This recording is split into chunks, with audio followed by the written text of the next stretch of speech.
war.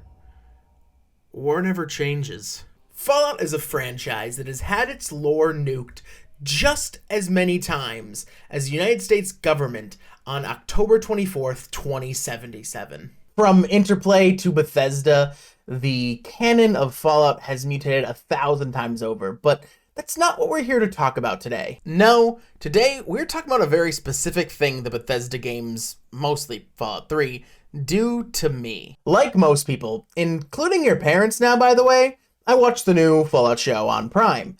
And sure, I have my gripes with it, and in true Bethesda fashion, they released a week 1 patch for the lore of the show. But I'll cover that in a different video. I mainly bring it up because after watching the show, I was in the mood for Fallout.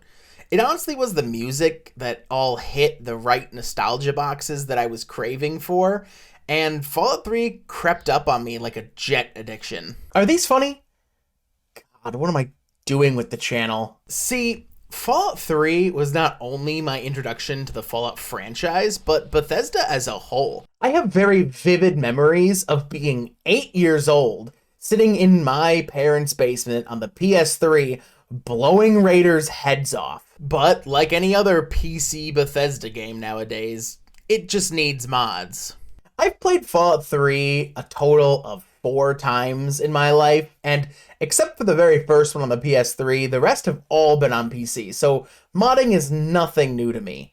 That being said, I installed well over 100 mods in this playthrough, and it was just great because leaving the vault for the first time, everything, and I mean everything, was broken. After spending a day troubleshooting, I finally got it to work, and it ran fairly well.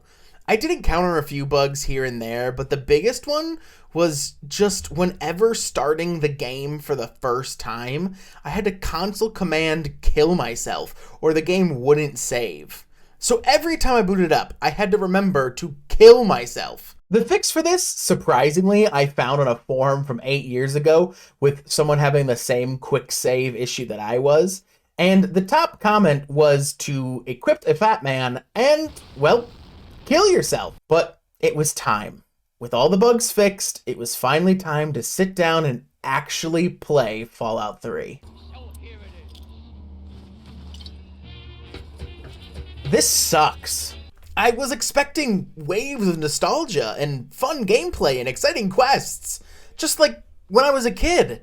What the fuck is this? My rose-tinted glasses were ripped off my face, and now with the janky gunplay and terrible story, it was just also blaring. It was like staring into a nuke going off. But I couldn't stop playing. I am not sure why, but every time I explored a new location or leveled up, I immediately got the largest dopamine hit of my life. Exploring the wasteland just felt like a list of chores, crossing one after another off the list. Doing so, I was just filled with these flashes of nostalgia and these hits of dopamine that just kept me going.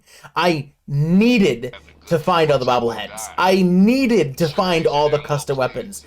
I needed to accept and fully complete every single quest that I came in contact with. Now, all of this was made a little bit easier because I did have a vehicle mod, but I still played this game for 99 hours, doing what I can only sum up as a nostalgia chore list. But as I entered Project Purity, after reducing Colonel Autumn into literal fucking atoms, I typed in the code, I pressed enter, and I made my dad proud. The Lone Wanderer story was over, and I was finally free. And finally, with the game done, I just felt empty. Big empty. Someone please stop me.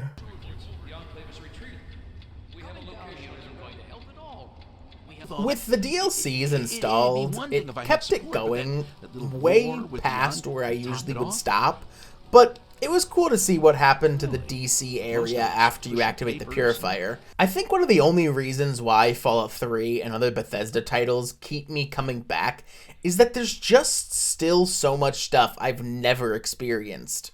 If it's a random location with a teddy bear or a dialogue option I missed the first time, or hell, even the ambient dialogue. Well, sure. Let me guess. Your first time on caravan duty? There's still always something to do and a new way to do it. It really just hooked me on all the stuff that I potentially missed in previous playthroughs. And Starfield had a similar effect, except with Starfield, every random location was this prefab, cookie-cutter, soulless, AI-generated quest, whereas in Fallout 3, everything is handcrafted. Every location, encounter, dungeon, they are all with meaning and purpose. Someone, a real living human being, placed that in its exact location for you to find, or in some cases, not find at all.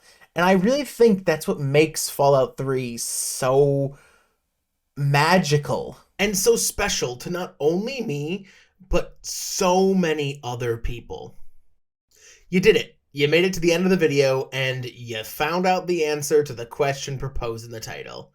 Now, if you want to see more of these types of videos, please consider hitting that like and subscribe button, and we will see you guys all on the next one.